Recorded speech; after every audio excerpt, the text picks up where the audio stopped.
Happy Thanksgiving, everyone. This has been kind of a weird one for me, I gotta say.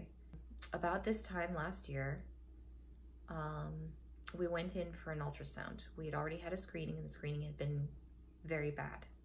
And we went in for the ultrasound, and they looked at the baby, and we knew some of the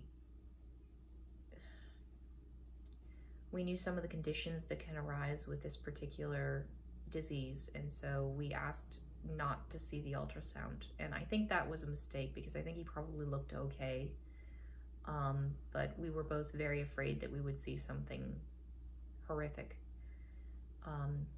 or very disturbing. And again, I think that might have been a mistake. If I could go back and change one thing, I think I would look at the ultrasound just to know that I had seen him, just to see him. But we went in, they looked at the ultrasound. The ultrasound tech was really sweet to us, which is good. She did a really great job. We told her we kind of knew what was going on. We knew why we were there.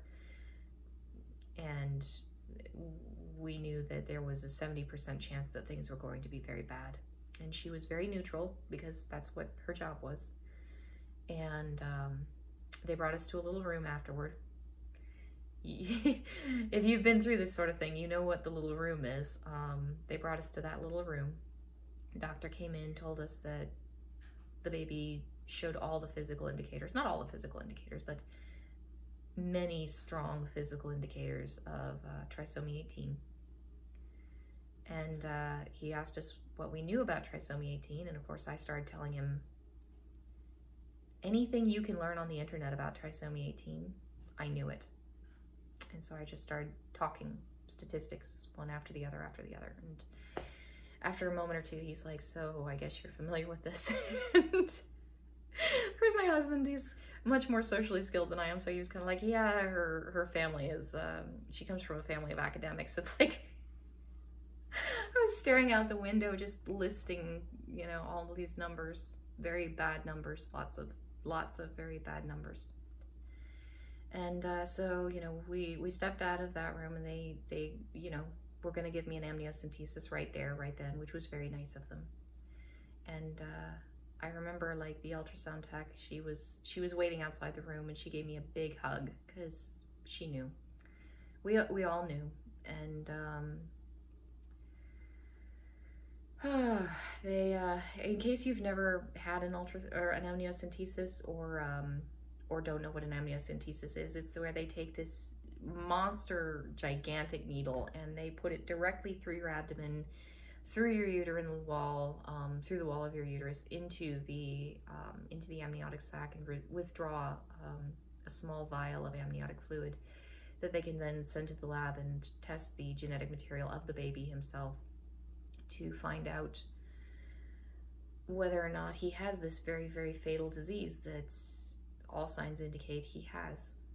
And I was afraid of needles at one point in my life. I've kind of gotten over it, seeing as how I allowed them to do that to me. But I mean, what else was I going to do? There was no other choice. There's always a choice. But really there wasn't. So I lay down, and the ultrasound tech was really, again, she was a really sweet lady. She was telling me about this trick her daughter had taught her for how to breathe when you're having a procedure like that done. And she was telling me, smell the flowers, blow out the candle. And I thought that was really cool, because I always forget how to breathe during these things. And that one was a very simple, very sweet description for, what you're supposed to do. And so I, imagine to feel the flowers, smelling it in, and then blowing out candle. And I did that while they stuck this gigantic monster needle straight through me. And so that happened. They told me I'd have a little bit of cramping afterward. It wasn't as bad as it sounds. Like, it sounds really alarming. And if you're ever going to have an amniocentesis, it's, I knew because I had read up descriptions of what it was like. You don't get to feel it really. The only thing that you feel the pricking in is the skin, and then you feel a little bit of cramping around the uterus. So it's like mild period cramping. I guess with other women it might be slightly more severe period cramping, but it wasn't nearly as bad as you would expect, considering that I was getting impaled by a gigantic needle. And when I say impaled, I mean really straight through the gut impaled. But, you know, we went home, and we had left the kids with my in-laws, and so we drove to my in-laws' place. And we talked in the way, you know, about how we were going to break the news to everybody, because I was 17 weeks pregnant. You know, I was, at that time I wasn't. I was getting close to 17. 17 is when we had the procedure. I was about 15 or 16 weeks pregnant at that point, thereabouts. So I had the big round tummy and everything. And we went in, and my husband, you know, pulled my mother-in-law aside and told her to sit down. And at first she got really excited and happy because she was sure it was twins. Like, she was thinking, oh gosh, it's twins. They're gonna have twins. And she was really excited and happy. And he started telling her what was going on, and, you know, explaining to her that it's a very fatal condition. And by very fatal, you know how a lot of people say, oh, well, you know, there was a 2% chance he would survive to see his first birthday. That was the statistic, one of them. There was a 2% chance, 2.5 maybe. I can't remember. It's been a long time now. It's been a year. Approximately 2.5% chance he would survive to see his first birthday. And a lot of people look at that and say, well, you know, there you go, 2.5%. A lot of people say they would fight for that, but what they don't realize is that's just the first birthday. You know, it's not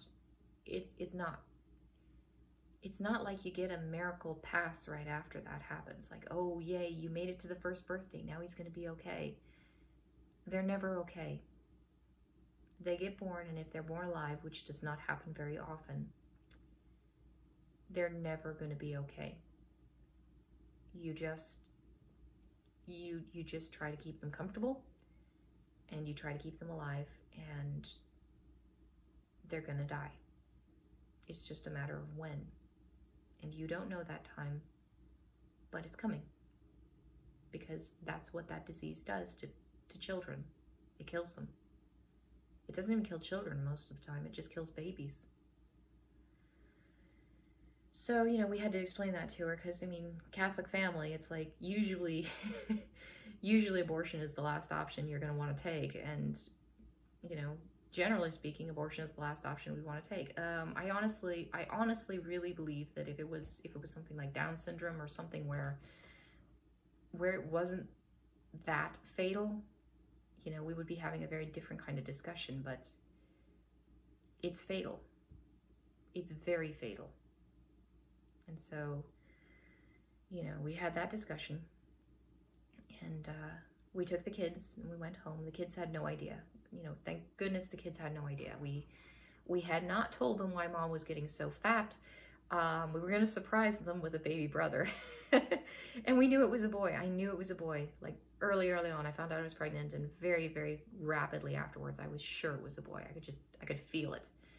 And I was so excited for a little baby brother for my son. Like, my son was he wasn't even a year old at that point. And it would have been perfect. You know, they would have been so close in age and developmentally just so close. It would have been perfect. And I was so excited to surprise them with that. And so they had no idea. They had no idea what was going on. They were just happy little kids who got to spend the evening with grandma and grandpa, and then they got to go home. And, you know, maybe mom and dad were a little quieter than usual, but they didn't know anything was really up. I mean, I think kids are very, very smart, and they figure things out very quickly. I'm sure they knew something was up. I know they knew that I was upset about something, but they didn't know what.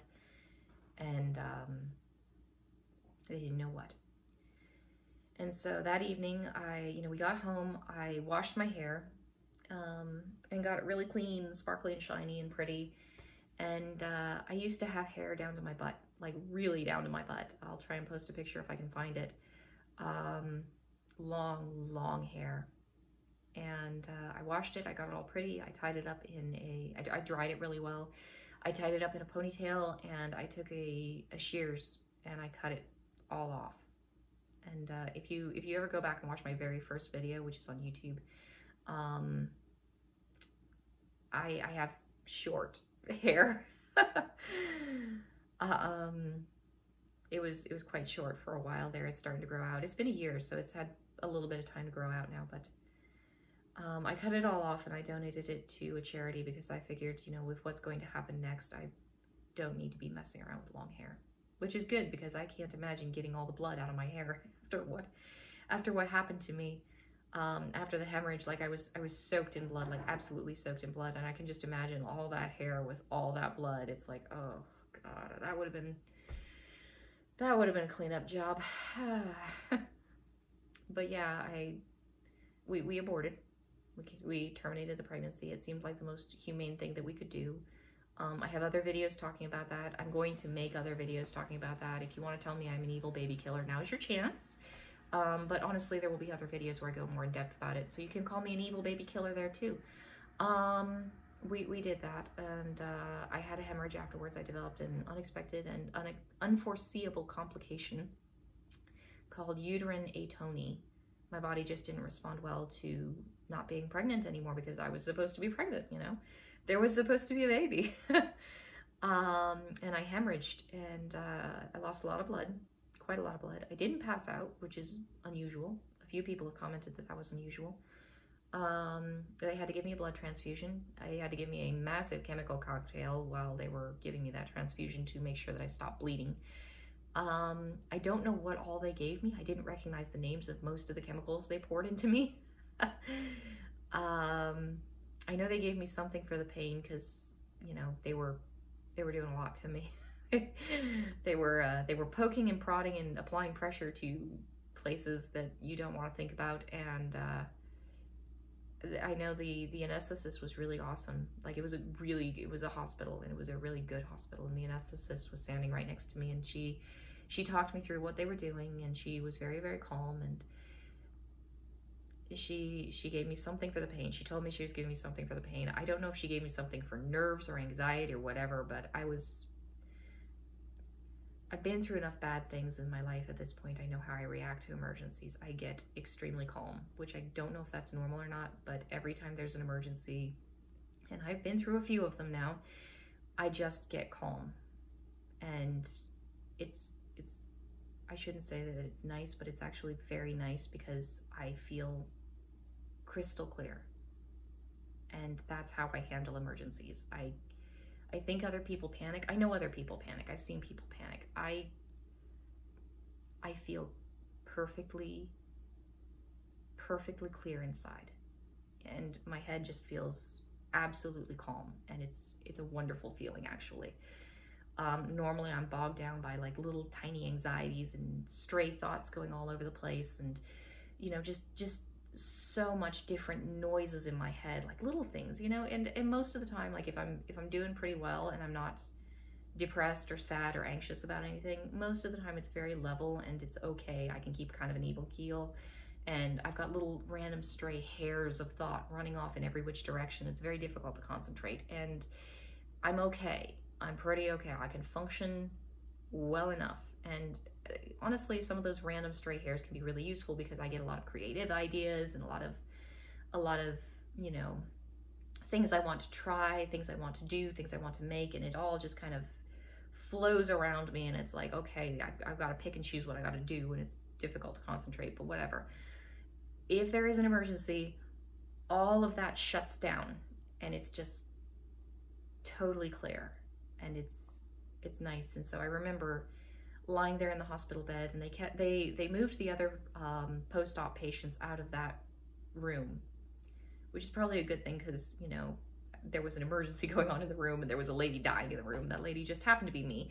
And they, you know, my husband, once they had me stabilized, they asked if I wanted my husband to come back in, and of course I wanted my husband to come back in, and he came back in, and I reached out to take his hand, and of course my hand was just coated in blood. It was bright cherry red, and so we borrowed a wet wipe from the nurse, and I'm like wiping all this blood off of my hand.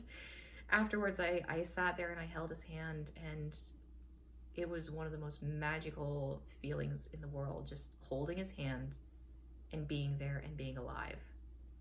And, you know, of all the human beings in all of the world, on all of this earth that I could have been next to, that one right there is the one I wanted to be next to. And that was really fantastic, just really magical being close to him when that happened. And I was very happy. And it's weird because, I mean, I just had an abortion. I'm a very, very bad person. I get it.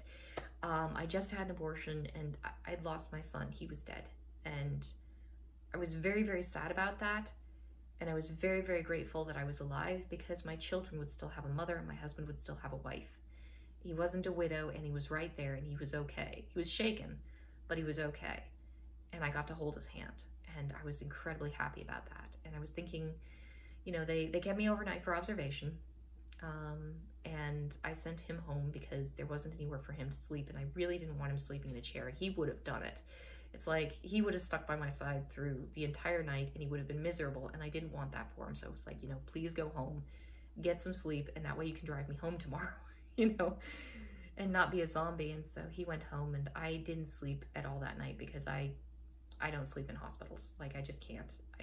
I can't. It's too much noise, too much machinery, too much coming and going, too many people checking on me. It's like, I'm awake all night. That's it.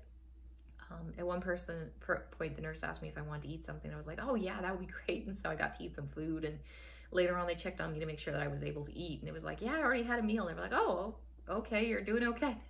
It's like, yeah, I'm doing great. I wanted to go home and I wanted to see my kids and I wanted to make Christmas cookies with them. And that was the most important thing in all the world. Like, you nearly die. I don't know how close to death that really was. I mean, I was in the hands of some really, really excellent healthcare providers. Like, if those guys couldn't save me, nobody could save me. And I knew that. Like, the moment I started bleeding, I realized I was hemorrhaging pretty quickly. I looked at the nurse and I just kind of smiled at her and I was like, don't worry, I won't panic. Because, I mean, if these folks can't save me, nobody can. And I was okay up until the point where I started feeling like I was going to pass out. And it was like, oh, okay, this shit might be getting a little bit more out of my control than I can deal with. As long as I'm conscious, I'm not dead. Once I become unconscious, you know, we'll see if I ever wake up. And so I was really happy that I didn't pass out. I just got really, really dizzy toward the end. And, you know, that was close enough to death for me. That was close enough to really, you know, frighten my husband a little bit. Not frighten him, but shake him up a little bit. He's a very unshakable man. It is very difficult to, I've never actually seen him shaken before, but that shook him up a bit. But it was close enough to death for me to really think about what was most important in life. And the most important thing in all of the world, absolutely the most important thing, was that I go home and make Christmas cookies with the kids. Most important thing in the world, in all of the world. You know, it's like, okay, you get a second shot at life. Congratulations. What are you going to do? Are you going to climb Mount Everest? Are you going to write that best-selling novel that's been hovering in the back of your head for however long? Are you going to go skydiving for the first time? You know, what are you going to do? It's like, yep, I'm going to go home and I'm going to make Christmas cookies with the kids. That is the most important thing in all of the world. And so now we're back here. It's Thanksgiving. Happy Thanksgiving, by the way. I think I might have said it at the beginning, but again, happy Thanksgiving. We're back here, and I really thought I would be pregnant by this point, and I'm not. I really thought I'd be there, but that hasn't happened. And we've been trying, and it still hasn't happened. I had a doctor's appointment just recently to kind of ask him, hey, normally it doesn't take this long, and statistically we're still in the realm of normal. So his best advice was, give it a little more time. There's some tests we can do if you really think something's wrong, but your best chance at having another baby is just keep trying. So we're still trying, I guess, but we're back here, and it's this time of year again, and I'm not exactly where I thought I was going to be. I am not pregnant. I'm not going to have another baby yet. But I still have my uterus. And I didn't have to have the emergency hysterectomy they were talking about when I was bleeding out in the post-op room, which is good. If that had happened, there would definitely be no more babies. And also, going into menopause at the age of 32, just really 31, shoot. At the age of 31, menopause at 31 does not sound like a fun time. Like, I think that that's something I would like to put off just a little while longer. I mean, I'm sure it's not the worst thing if you have to go through it, but it doesn't sound fun. So that didn't happen. That was good. And I got to make Christmas cookies with the kids. And all signs indicate that I'll be alive for another month, so I get to make Christmas cookies with the kids again soon, like tomorrow, honestly. I can start making Christmas cookies with them tomorrow, and we can put up all our Christmas decorations, and, you know, we can be happy to be alive. Because, yeah, I lost my baby, and yeah, I had to have an abortion, and God knows I never wanted to have one of those. Never, ever wanted to have one of those. But, you know, shit happens. And I lived through it, which was not a guaranteed thing. And I got to do the most important thing in all of the world. Spend time with my kids, spend time with my husband, do those simple, mundane little tasks that I think many people in this world never appreciate. And they make all the difference. And I'm going to do them again this year too. I'll talk to you guys later.